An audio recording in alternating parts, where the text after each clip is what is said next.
Hey Internet, welcome to another Final Fantasy XIV controller guide. I am your host, Brian, for Work to Game videos, and today's guide is going to be focused completely, obviously, on Black Mage, a classic, a staple in Final Fantasy, the entire history of the game, as well as obviously a very powerful damage dealer in the world of Final Fantasy XIV. So if you've never seen any of my tutorials before, we generally have essentially kind of three different phases or sections of the tutorial guide. Part one is I'm going to go over my HUD layout and settings, how I've configured my target settings and things of that nature. Like how do you set up the double cross hotbar, various things like that. I did have a dedicated video for it, but sometimes it's helpful just to kind of cover all that in one fell swoop. And then the second part is I'm going to go over my basically my cross hotbar layout and macros section and just talk about what I've got laid out and why I've got it there. Big changes from the first time I've done this. The double cross hotbar has opened up our ability to do a lot with this game, and I think it actually makes me a better Black Mage for it, even though I would still consider myself right in between that beginner and intermediate phase. Anyway, and then the last phase is I'm going to go put it all together, show you guys in-game footage, talk about kind of rotations and things of that nature. Now there's a very good comprehensive Black Mage guide written out, and I'm going to make sure I include the link in the description, as well as link to any other additional sources. But for that part, I want to break down some of the key takeaways with it. So that's pretty much it. We're those three sections. So I'm going to go ahead and we'll transition into the first section right now.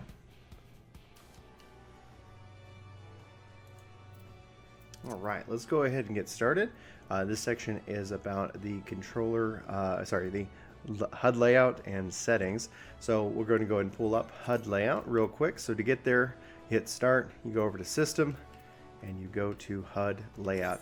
You have the ability to save any kind of sets, up to 4 sets of various layouts. So this is very helpful. Obviously, if you're playing different roles or different types of jobs and you want to lay out your settings or your UI in any different way, which is very powerful. But I'm going to focus in on this area. This is kind of like what I call the kill zone.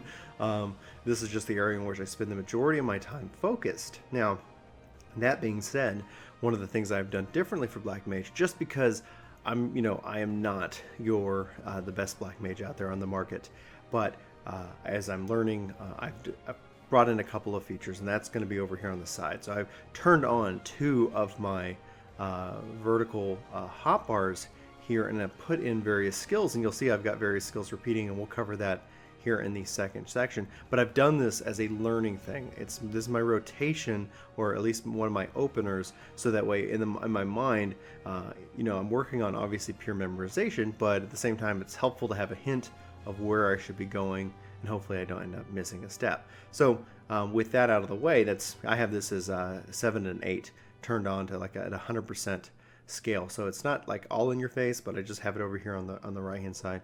This will be could be completely used for any job in the game. If you're struggling with a particular rotation and you just needed a key rather than having it written down somewhere on the system. So with that, I've got in the main parts, I've got my target hotbar, I've got my progress bar listed right here. I've got hotbar 3. Again, the numbers aren't important. It's just a matter of kind of ended up how I've configured it and how it's evolved over time. I've got left cross hotbar and right cross hotbar because I like to configure and place them independently. I've got my status effects bar right here. Obviously, my cross hotbar, the entire thing listed there. Parameter bar, and I got hotbar 2. I like to have various emotes that have easy access to. Obviously, if you're on PS4, you can use your trackpad to click on them. Since I do play with a controller, I'm on a PC. I also still have access to a mouse, so it gives me the kind of that best of both worlds feeling. So essentially, as that's kind of how I have it laid out. And if you go and look at it, if I get exit out of this, you can see I've those bars here and how it all comes together. And the reason, obviously, for this, especially for this one, is that just a visual cue of representation of various cooldowns, so I don't miss anything. If a thunder is proccing, I want to make sure that it's immediately available. My eyes might not be drawn to it. My cooldowns, I want to make sure that raging strikes, quelling. I got my raging and quelling strikes right there. So it's like I'm constantly being reminded because they're a little bit more in my face than anything else. Obviously I have access to them down here, and so it's a little bit different because in some cases before the double cross hotbar, I would have skills listed and back here, and that's fine and dandy, but they were always out of sight, out of mind. So I wanted to make sure, especially if anything you don't want anything really out of sight, out of mind, in my opinion, and especially anything that has a cooldown, so you can bring it up and highlight it. Obviously Blizzard 4 and Fire 4, because my Enochian, I want to make sure that I'm like, yes, I can use those, and so anyway, that's just my preference on that HUD layout. So let's go into settings. So under character configuration and under hotbar settings, I've got my various display settings. So this is where I've actually turned on 7 and 8. So for my other jobs, I hadn't been using those, so they are now turned on. 9 and 10 was specifically for this menu of options listed over here. And so this is how you can hide and display various hotbars. Feel free to play around with these various settings, but the one of the thing I do like to point out is I like to make sure that hide unassigned slots is turned on. Turning it off, you can see that now you have these little gray boxes around. I don't prefer that. I kind of like it a little bit cleaner. That's going to be your preference. Now under sharing, here's where I've made some various changes. So before I've only was sharing 4 through 8. What now I've done, especially with the Black Mage, I am currently using 1, 2, 3, and 4 as specific for that job. It's and I'll show you guys how I've configured that, but it's very helpful, especially with the Black Mage and the various different kind of modes that you could be in. So I've turned that on that way, but feel free to play with it. What it means is that this is, if it's not checked, it's job specific. If it is checked, that means every job and or class you would have the same skills lined out. And where that you could see that is that if I hold right trigger and L trigger, that these options right here are always going to be, no matter what job I'm on, I don't have to reconfigure that. It's really quite powerful. Okay, cross hotbar settings. Obviously we're enabling the cross hotbar. I'm in hold mode. Toggle and mixed is fine, but I like hold. I played around with all of them for a substantial amount of time, and I've ended up just defaulting to hold. And then I have it to always display the W cross hotbar. Return to the cross hotbar after input. That gives me the ability, so if I use Raging Strikes, I'm immediately right back into my hotbar here, and that's important because I want to go right into my rotation. I don't want to be stuck over there as well. And then I want to position my W cross hotbar separately from my hotbar. That gives me this ability to kind of offset these, and that's namely because then I have my status effects and my debuffs listed right here without any clipping of those controls. And then lastly, under custom, enable expanded controls with LT and RT. So that's LT, RT. And so L trigger and then R trigger brings up these skills that if I need to have quick access to them, I can as well, and as well as my sprint. And what this enables me to do is, just obviously access those. Now, right trigger, left trigger, it's going to give me my minions, it's going to give me my mounts, it's going to give me my Wanderer's Tales, as well as my limit break, and as well as some other skills like that. So I'm going to go ahead and close the Wanderer's Tales real quick. And this allows me to do, if I want to mark a target with a 1 or a 2, and actually the 6 in this case is actually kind of a party countdown. So if I'm tanking or if whatever, I just want to be able to, pop that countdown, and there it goes. So that's, I don't know if if that was purposeful, but I liked how the goblin jumped right when it started. So anyway, that's just, I want to have quick access to those things, but I don't necessarily need those right in my mind. The W cross hotbar, however, you can configure for which hotbar these actually abilities are set up on, and I choose 3 left and 3 right because this is going to be job specific. 2 left is job specific, and 2 right, 7 right is actually shared, and that's how I actually accomplish that.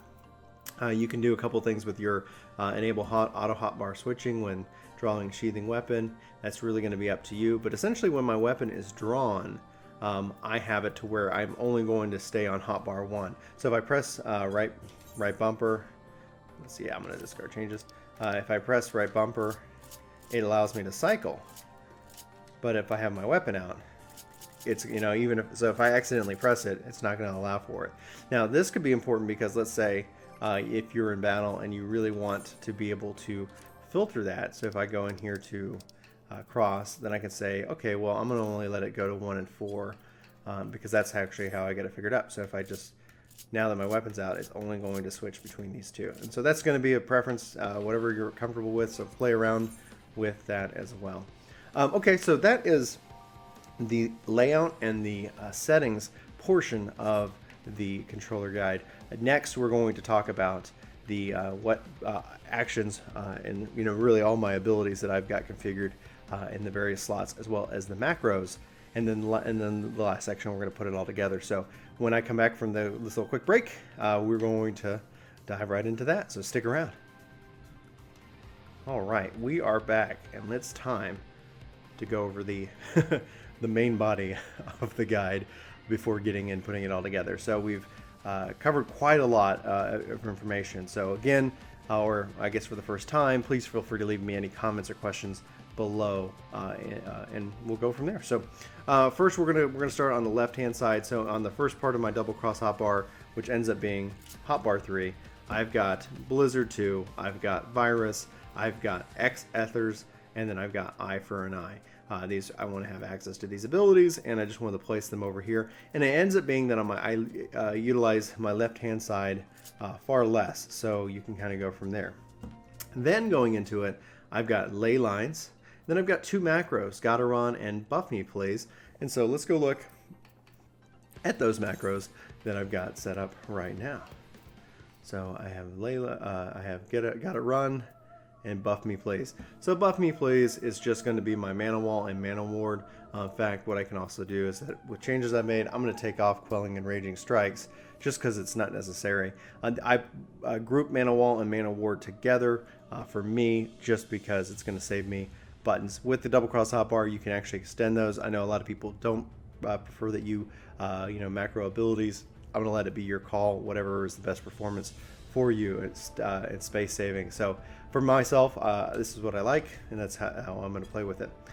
Then I've got Gotta Run, which is going to be ethereal manipulation. Essentially, it's going to try to, in this case, take me right to number 2, which ends up usually being your tank. It depends on how you have it grouped. You can choose to do whatever you want with this. And then if I can't target 2, it's going to try to go and take me to my target. It's really your preference, but this is should be a good way of getting you out of quick situations. You don't have to macro this. It's just important that it makes it easier that I have to, ideally try to move to a place that I, want to be rather than where I'm at. And that's usually because of ground targeting stuff that gets placed on me. Now, next I've got Quelling Strikes, Apocalypsis, Sharp Cast, Lethargy, and Scathe. So my left-hand side allows me to, especially when I'm doing pre-pull buffs, Sharp Cast, Quelling Strikes, and Ley Lines, all on the left side. I can put on Lethargy if I want, especially like when the tank might be pulling for a while, and it's like, okay, I can add, add any kind of debuff that I can. As desired. And Scathe obviously is like if I'm on the move, I can be able to pop off any number of scathes, so I'm at least having some DPS going on. Now on the right hand side, we've got Flare, I've got Max Potions of Intelligence, I've got my Transpose to Ice macro, so let's go look at that.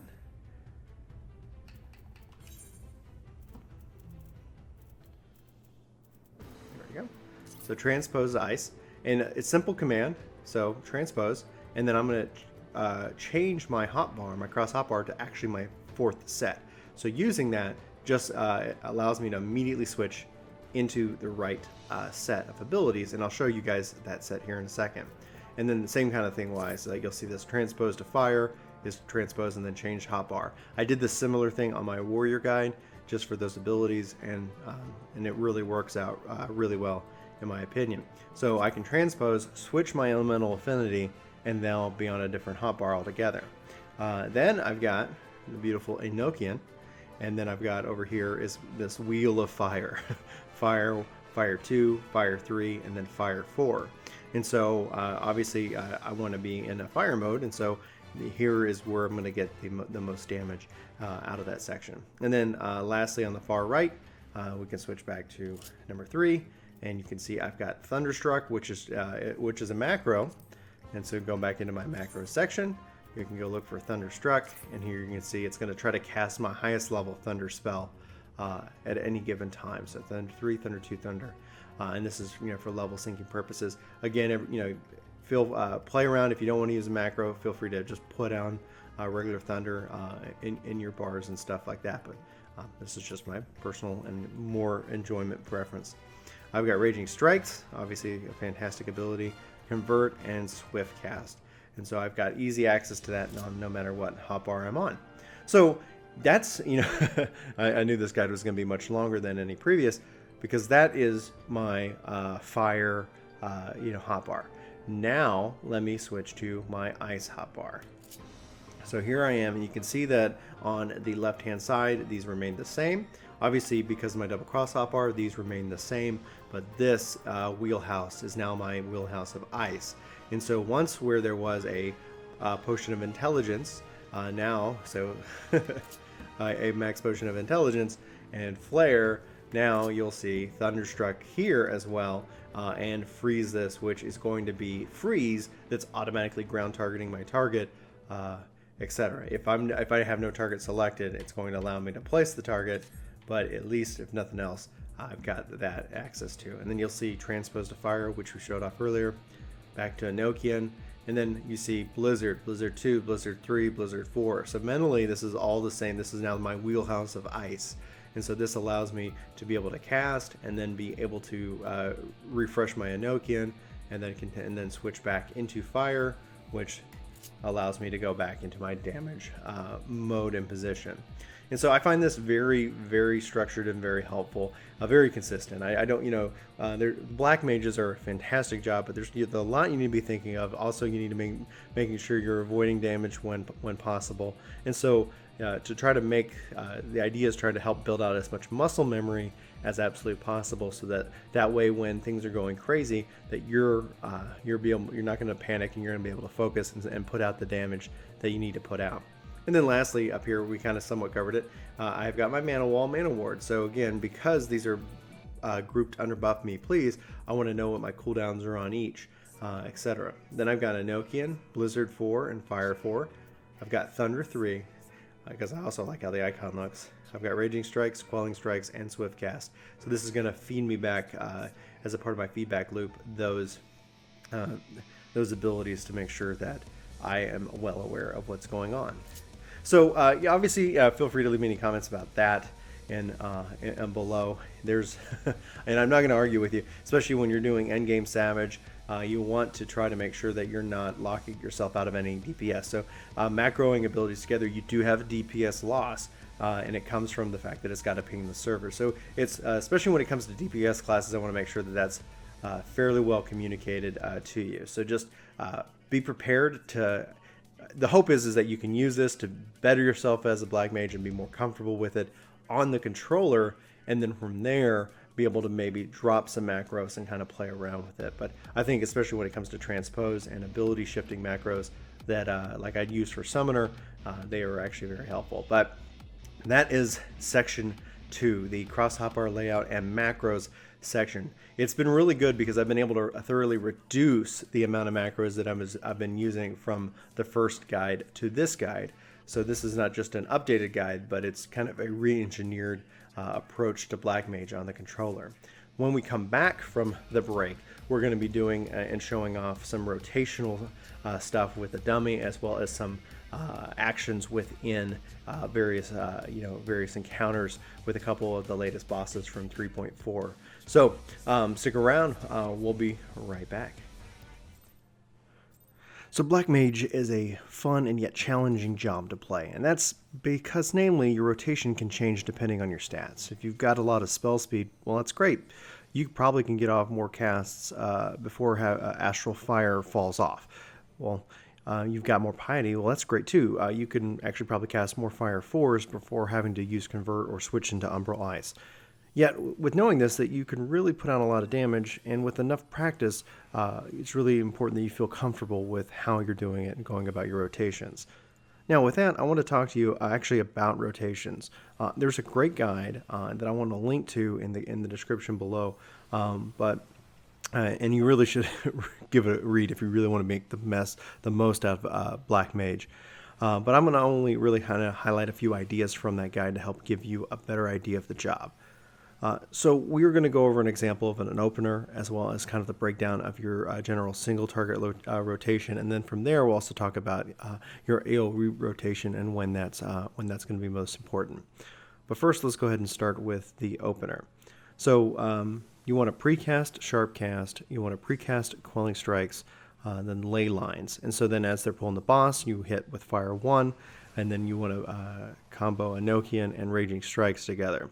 Now, you'll have a Fire 3 proc. We're going to call that Fire Starter. And then from there, you want to use your a Potion of Intelligence to be able to really increase your DPS. Followed by 3 Fire 4s. So that's Fire 4, Fire 4, Fire 4.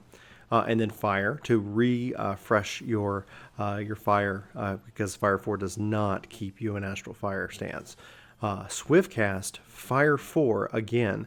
Then convert Fire 4 2 more times, Blizzard 3, Thunder, and then Blizzard 4 to refresh your Enochian back to 25 seconds this time. And so that is pretty epic opener, and you'll notice that that's where I actually put use of that bar on the right-hand side that I talked about in the beginning, is that I wanted to make sure that in my memory, that as I'm memorizing it, that I also have that visual cue reference. So that's why that is actually important, and hopefully this gives you an idea to go from there. Okay, so from there, now let's talk about just your general single target rotation. It's ideally you want to be in Astral Fire 3 to get the most bang for your buck. So we're going to say Fire 3, Fire 4 twice, Fire to refresh your Astral Fire, Fire 4 twice, Blizzard 3. So you can also, what I do is transpose so that all of a sudden it also changes my hotbar. And then, so Blizzard 3 to give me the most MP refresh back. Thunder, because that's important in that phase, and then Blizzard 4 to refresh Enochian to 25 seconds. So obviously, depending on your current spell speed, you should have approximately maybe 8 seconds of free time here after Blizzard 4. So that means you kind of have full 2 free global cooldowns to either do about movements or various other abilities. So play around with that. So now Enochian's refreshed to 25 seconds. So you would go into Fire 3, Fire 4 twice, Fire 4 twice, Blizzard 3, Blizzard 4, then Thunder. So that is the main difference, is that you are going to refresh Enochian at this time to, in this case, 20 seconds, and then cast Thunder. Or one option, you could do Blizzard 3, Swift cast Blizzard 4, Thunder, or one of the in that kind of particular order, because you do have access to that ideally. Now, obviously, sometimes, and I'll see if I can't highlight it, is that I've gone in and it's like, oh, I'm really close to having Blizzard 4 Enochian fall off, and I don't want to have it gone that long. Well, Swiftcast Blizzard 4 is going to help keep that up and allow you to do damage. Now, it's important to note that if Enochian falls off, don't panic. Go into your 50 rotation. Keep putting out damage. One of the worst things you could do is, Enochian fell off, and then you're trying to, you get flustered and you're trying to figure out what you need to be doing. Well, just relax. Keep putting out damage. Enochian's going to come back, and you're going to be able to jump back in and to do some major DPS. So, all right, so we've just covered the 25 second. Lastly, Enochian at 20 seconds. Fire 3, Fire 4 twice, Fire 4 twice, Blizzard 3, and then Thunder, and then recast Enochian. And so then now your Enochian's back in 30 seconds, which should take you right back into that rotation. Obviously, it's not going to be perfect. The enemies are going to die. People are going to throw things at you. There's going to be bad on the ground. You're going to need to move. So the more that you can get comfortable with this, and it becomes essentially that muscle memory, and so that you can kind of just really play, you're going to find yourself improving time and time again. But it helps to know this stuff. So that's kind of your single target rotation as the best guide. So play around with it and just practice on a dummy, getting comfortable there. Put up a reminder on the side of your screen of what to do. But each of those main cycles, it seems right now pretty standard. Fire 3, Fire 2 twice, Fire 2 twice, Blizzard 3, Blizzard 4, boom. So I'm not going to sing it. All right, so now let's talk about your AoE rotation. You'll want to AoE pretty much when there are 3 or more enemies, and the exception of obviously is there a boss fight or some kind of mechanic that you need to be ready for. And so with that, you want to obviously burn down and do the mechanics of the fight. But for the most part, more than 3 enemies, that's where you're going to get your potency increase with an AoE rotation. So it's pretty basic. This actually is the same at level 50 as well. Fire 3, fire 2 twice, flare, transpose, repeat. So that's fire 3, fire 2 twice, flare, transpose, repeat. That's the basic of it. We're going to get into a little bit more depth. So the first time you actually do your AoE rotation, you actually should be at full MP, and you can probably, depending on your piety, be able to cast 3 fire 2s at that first time, actually before using flare. If for some reason you overextend and you're not able to get flare off with that, make sure that's where that X potion, X ether, excuse me, to bring back MP to be able to get that cast. Those are important for some reason if you find yourself stuck and not with any MP, and then obviously not in Astral Ice. It's a way to get some MP so you can get that recovery going at that time. So essentially, after you cast Flare, you're going to need to Transpose. Remember, though, that Transpose really only grants you, obviously, that single stack of Umbral Ice. So this means that it's going to take 3 server ticks to fill up your MP instead of 2. So we don't really want to wait for MP and to be completely full for our rotation because essentially roughly 9 seconds is going to be standing there doing nothing, and that's not that good. So a couple of other things you have options for here is like essentially you can flare. So essentially fire 3, fire 2, fire 2, flare, convert, swift cast, flare again, then transpose. And then transpose, and then obviously like throw in like Blizzard 3 or Swift Class Blizzard 3, it really just kind of depend for that. Now there is the option and the ability for you to try and do what they call the triple flare. So that's fire 3, raging strikes, fire 2 times twice, flare, convert, swift cast, flare, X ether, flare again, and that X ether is probably going to, depending on your level, might be like the max. Ether or X ether or something. It really kind of depends. Flare, transpose, and that's how you can get that those really big hits with the triple flare. It takes practice, so please feel free to play around with it and go from there. So that's the rotation guide. That's hopefully some helps that helps with how I've laid out my controller to do that, and really helps set you up for great success as a Black Mage. Please like, favorite, subscribe to this channel. Let me know in the comments below what you think, and also what other job guides that you would like to see, especially with the controller. And now I'm definitely working on lots of them, but I always like to hear what people are looking for because we've already been doing quite a few of those. So for Work to Game videos, I'm Brian, and I hope you have an awesome day.